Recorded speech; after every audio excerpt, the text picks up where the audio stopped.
Hello बच्चों, let's read this question. So this question says Rydberg constant is option A same for all elements, option B different for different elements, option C a universal constant, option D is different for higher element but same for heavier elements. Okay, तो चलिए बच्चों अब हम इस question को start करते हैं। तो देखिए इस क्वेश्चन का की कॉन्सेप्ट आप क्या लिख सकते हैं। The key concept of this question, इस क्वेश्चन का की कॉन्सेप्ट लिख सकते हैं। हमें यहाँ पर रिडबर्ग कांस्टेंट के बारे में बताना है कि रिडबर्ग कांस्टेंट की वैल्यू क्या कांस्टेंट है या फिर वो आपकी वेरी करती है। Okay, so the key concept of this question is our Rydberg constant. Rydberg constant यहाँ पर हमारा क्या की कॉन्स्टेंट है। अब देखिए रिडबर्ग कांस्टेंट होता क्या है। रिडबर्ग कांस्टेंट आपका जो एनर्जी होती है, अगर आप एनर्जी को क्या करते हैं एच से डिवाइड कर देते हैं। एनर्जी को आप क्या करते हैं एच से डिवाइड कर देते हैं। एच से डिवाइड करने के बाद क्या होता है आपका, एच से डिवाइड करने के बाद जो आपकी एक्सप्रेशन आता है उसे हम बोलते हैं टर्म वैल्यू। क्या बोलते हैं उसे, हम बोलते हैं टर्म वैल्यू। क्या बोलते हैं, टर्म वैल्यू। अगर आपकी जो एनर्जी है, एनर्जी को क्या करते हैं हम एच से डिवाइड कर देते हैं तो हमारी टर्म वैल्यू आती है। ओके, तो ये एच से डिवाइड करने के बाद जो वैल्यू आती है उसे हमें टर्म वैल्यू बोलते हैं। और हम देखिए एच से डिवाइड कर रहे हैं तो इसको मैनिपुलेट करने के लिए हम एच से मल्टीप्लाई भी करते हैं। ओके, जैसे यहाँ पर लिखो एनर्जी का जो फॉर्मूला होता है, the formula for energy Z square M E की power 4 divided by 8 N square H square epsilon square. Okay, this is the value of energy. ये क्या आपकी एनर्जी की वैल्यू है। अगर मुझे यहाँ पर टर्म वैल्यू फाइंड आउट करनी है तो टर्म वैल्यू फाइंड आउट करने के लिए मैं इसको एच से डिवाइड करूंगा। इस एनर्जी आपकी नेगेटिव में होती है। ओके, एनर्जी नेगेटिव इसलिए क्योंकि बॉन्डेड सिस्टम होता है।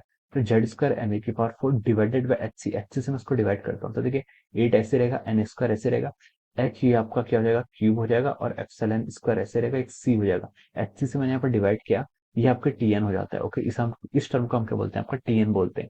तो हम एनर्जी को अगर हम लिखना चाहते हैं तो एनर्जी को हम कैसे लिख सकते हैं।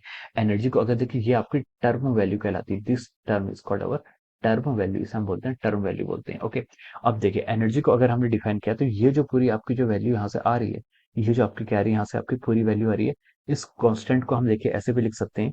जैसे कि मैं इसको यहाँ पर लिख लेता हूँ minus Z square M E की power 4 divided by 8 N square H cube epsilon square C.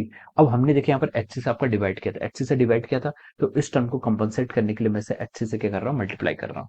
H से मल्टीप्लाई किया तो मेरी ये क्या आ गई, ये टर्म मेरी एनर्जी की टर्म आ गई।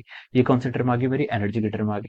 अब ये जो पूरी कांस्टेंट है, ये जो पूरी टर्म है, इस टर्म को मैं क्या बोल देता हूँ, this whole term is called our Rydberg constant. इसको हम क्या बोल देते हैं, रिडबर्ग कांस्टेंट बोल देते हैं। यानी कि ईएन को क्या लिख सकते हैं हम यहाँ से, ईएन को हम लिख सकते हैं minus Rydberg constant into of our H into C. ये आपकी कहलाती है यहाँ पर रिडबर्ग कांस्टेंट कहलाता है। क्या कहलाता है आपका, रिडबर्ग कांस्टेंट कहलाता है। ओके, ये जो आर है आपका, ये आर क्या होता है आपका, रिडबर्ग कांस्टेंट। इसकी वैल्यू अगर आप देखेंगे तो ये कितनी जाती है आपकी रिडबर्ग कांस्टेंट की, अगर आप वैल्यू लिखेंगे तो इसकी वैल्यू आपकी आ रही है जेड स्क्वायर एम ई की power 4 divided by 8 N square H cube epsilon का स्क्वायर सी। ये क्या गया आपकी, ये आपके रिडबर्ग कांस्टेंट की वैल्यू आ गई। अब देखिए रिडबर्ग कांस्टेंट क्या सेम होगा डिफरेंट होगा, हमसे क्वेश्चन ने पूछा है। देखिए अगर हम क्या करते हैं हाइड्रोजन लाइक एटम की, अगर हाइड्रोजन एटम की बात करते हैं तो उसमें सब स्टेट के लिए आपकी जेड की वैल्यू तो 1 ही होगी। अगर आप हाइड्रोजन एटम के लिए बात करते हैं तो उसमें जेड की वैल्यू 1 होगी। या फिर अगर आप हाइड्रोजन लाइक एटम की भी बात करते हैं तो जेड की वैल्यू 1 होगी। तो हम बोल सकते हैं उस कंडीशन में आपका रिडबर्ग कांस्टेंट की वैल्यू क्या आएगी, कांस्टेंट आएगी। हालांकि यहाँ पर एन भी क्या है, एक वेरिएबल पार्ट है। एम कांस्टेंट है, ई कांस्टेंट है, एच कांस्टेंट है, एप्सिलॉन कांस्टेंट है, सी कांस्टेंट है, ये सारे कांस्टेंट है। एन क्या आपका, एन आप किसी एक पर्टिकुलर स्टेट के लिए डिफाइन करते हैं। एन आपकी एनर्जी लेवल्स को डिनोट करता है। एन इजिकल टू 1 करते हैं तो हम बोलते हैं ग्राउंड स्टेट है। ओके, तो हम क्या करते हैं, जो हमें डिपेंडेंसी देखनी है वो आपको सिर्फ अब यहाँ पर जेड पर देखनी है। जेड इजिकल टू 1 यानी कि फॉर हाइड्रोजन और हाइड्रोजन लाइक एटम के लिए हम बोलेंगे कि रिडबर्ग कांस्टेंट की वैल्यू क्या सेम है। लेकिन हमसे पूछा है कि डिफरेंट डिफरेंट एलिमेंट के लिए हमसे क्वेश्चन पूछा गया, तो हम बोलेंगे कि ये जो आपका रिडबर्ग कांस्टेंट है, ये आपका क्या कर रहा है, Rydberg constant is proportional to Z square, यानी कि आपका जेड पर ही क्या कर रहा है, डिपेंड कर रहा है। अगर आपका जेड पर डिपेंड कर रहा है तो हम बोल सकते हैं कि इसकी वैल्यू क्या होगी, डिफरेंट वैल्यूज होंगी for different types of element. Okay, तो इसकी क्या हो जाएंगी, आपको डिफरेंट डिफरेंट वैल्यूज होंगी फॉर डिफरेंट एलिमेंट। तो हम बोल सकते हैं कि इसके करस्पॉन्डिंग जो आपका राइट आंसर होगा वो कौन सा होगा, देखिए डिफरेंट फॉर डिफरेंट एलिमेंट, यानी कि आपका ऑप्शन बी क्या हो जाएगा, यहाँ पर आपका राइट आंसर हो जाएगा। ऑप्शन ए में क्या बोला है, ऑप्शन ए बोला है कि सेम फॉर ऑल एलिमेंट, सारे एलिमेंट के लिए सेम नहीं होगा, सेम होगा but only for hydrogen like item. Okay, hydrogen like, hydrogen like. Okay, तो हम ए को क्या बोलेंगे, आपका रॉन्ग हो जाएगा।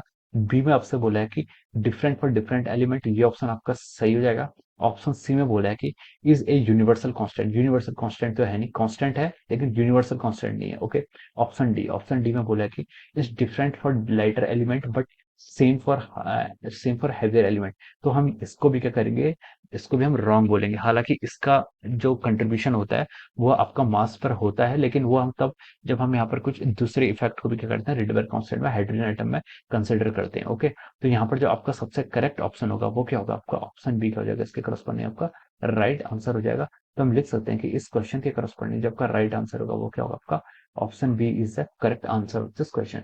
ऑप्शन बी क्या हो जाएगा, आपका ऑप्शन बी क्या हो जाएगा, इसका राइट आंसर हो जाएगा। Okay, so I hope you all understood this concept. All the best and thank you.